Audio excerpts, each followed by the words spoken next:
जय श्री राधे कृष्णा। आज मैं आप सभी को शिव महापुराण की कथा सुनाऊंगी। आज से हमारे चैनल पर शिव महापुराण की कथा छोटे छोटे अध्यायों के माध्यम से आप सभी को सुनाई जाएगी, इसलिए आप सभी लोग इसे ज़रूर सुनें। सूत जी के द्वारा शिव महापुराण की महिमा का वर्णन। श्री शौनक जी ने पूछा, महाज्ञानी सूत जी, आप संपूर्ण सिद्धांतों के ज्ञाता हैं, कृपया मुझसे पुराणों के सार का वर्णन करें। ज्ञान और वैराग्य सहित भक्ति से प्राप्त विवेक की वृद्धि कैसे होती है तथा साधु पुरुष कैसे अपने काम क्रोध आदि विकारों का निवारण करते हैं। इस कलयुग में सभी जीव आसुरी स्वभाव के हो गए हैं, अतः कृपा करके मुझे ऐसा साधन बताइए जो कल्याणकारी एवं मंगलकारी हो तथा पवित्रता के लिए हो। प्रभु, वह ऐसा साधन हो जिससे मनुष्य की शुद्धि हो जाए और उस निर्मल हृदय वाले पुरुष को सदैव के लिए शिव की प्राप्ति हो जाए। श्री सूत जी ने उत्तर दिया, शौनक जी, आप धन्य हैं, क्योंकि आपके मन में पुराण कथा को सुनने के लिए अपार प्रेम और लालसा है, इसलिए मैं तुम्हें उत्तम शास्त्र की कथा सुनाता हूँ। वत्स, संपूर्ण सिद्धांत से संपन्न, भक्ति को बढ़ाने वाला तथा शिव जी को संतुष्ट करने वाला अमृत के समान दिव्य शास्त्र है शिव पुराण। इसका पूर्व काल में शिव जी ने ही प्रवचन किया था।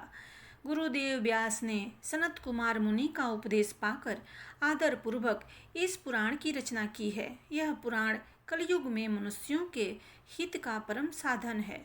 शिव पुराण परम उत्तम शास्त्र है।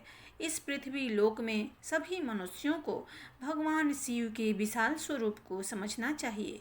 इसे पढ़ना एवं सुनना सर्व साधन है। यह मनोवांछित फलों को देने वाला है।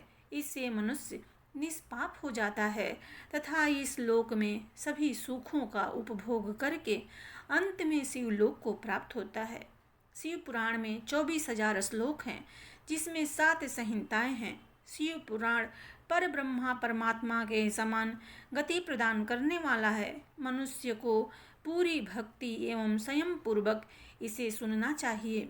जो मनुष्य प्रेम पूर्वक नित्य इसको बाँचता है अथवा इसका पाठ करता है, वह निसंदेह पुण्यात्मा है। भगवान शिव उस विद्वान पुरुष पर प्रसन्न होकर उसे अपना धाम प्रदान करते हैं। प्रतिदिन आदर पूर्वक शिव पुराण का पूजन करने वाले मनुष्य संसार में संपूर्ण भोगों को भोग कर भगवान शिव के पद को प्राप्त करते हैं। वे सदा सुखी रहते हैं। शिव पुराण में भगवान शिव का सर्वस्व है। इस लोक और परलोक में सुख की प्राप्ति के लिए आदर पूर्वक इसका सेवन करना चाहिए। यह निर्मल शिव पुराण धर्म, अर्थ, काम और मोक्ष रूप चारों पुरुषार्थों को देने वाला है, अतः सदा प्रेम पूर्वक इसे पढ़ना एवं सुनना चाहिए। श्री शौनक जी ने कहा, आप धन्य हैं सूत जी, आप परमार्थ तत्व के ज्ञाता हैं। आपने हम पर कृपा करके हमें यह अद्भुत और दिव्य कथा सुनाई है। भूतल पर इस कथा के समान कल्याण का और कोई साधन नहीं है। आपकी कृपा से यह बात हमने समझ ली है। सूत जी, इस कथा के द्वारा कौन से पापी शुद्ध होते हैं, उन्हें कृपा पूर्वक बताकर इस जगत को कृतार्थ कीजिए। सूत जी बोले, मुने, जो मनुष्य पाप, दुराचार तथा काम, क्रोध, मद, लोभ में निरंतर डूबे रहते हैं, वे भी शिव पुराण पढ़ने अथवा सुनने से शुद्ध हो जाते हैं तथा उनके पापों का पूर्णतया नाश हो जाता है। इस विषय में मैं तुम्हें एक कथा कहता हूँ। बहुत पहले की बात है। किरातों के नगर में देवराज नाम का एक ब्राह्मण रहता था। वह ज्ञान में दुर्बल, गरीब, रस बेचने वाला तथा वैदिक धर्म से विमुख था। वह स्नान संध्या नहीं करता था तथा उसमें वैश्य वृत्ति बढ़ती ही जा रही थी। वह भक्तों को ठगता था। उसने अनेक मनुष्यों को मारकर उन सबका धन हड़प लिया था। उस पापी ने थोड़ा सा भी धन धर्म के काम में नहीं लगाया था। वह वेश्यागामी तथा आचार भ्रष्ट था।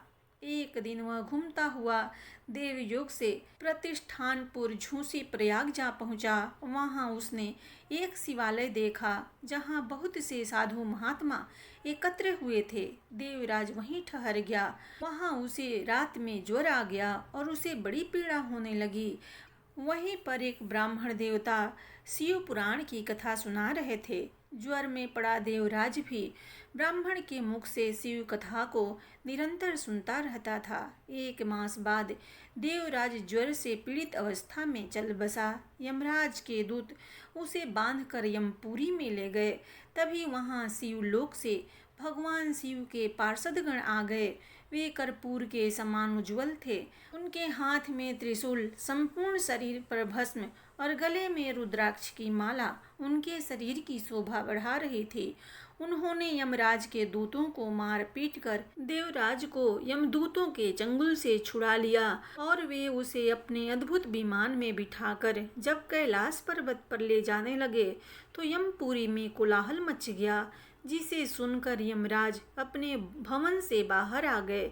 साक्षात रुद्रों के समान प्रतीत होने वाले इन दूतों का धर्मराज ने विधि पूर्वक पूजन कर ज्ञान दृष्टि से सारा मामला जान लिया।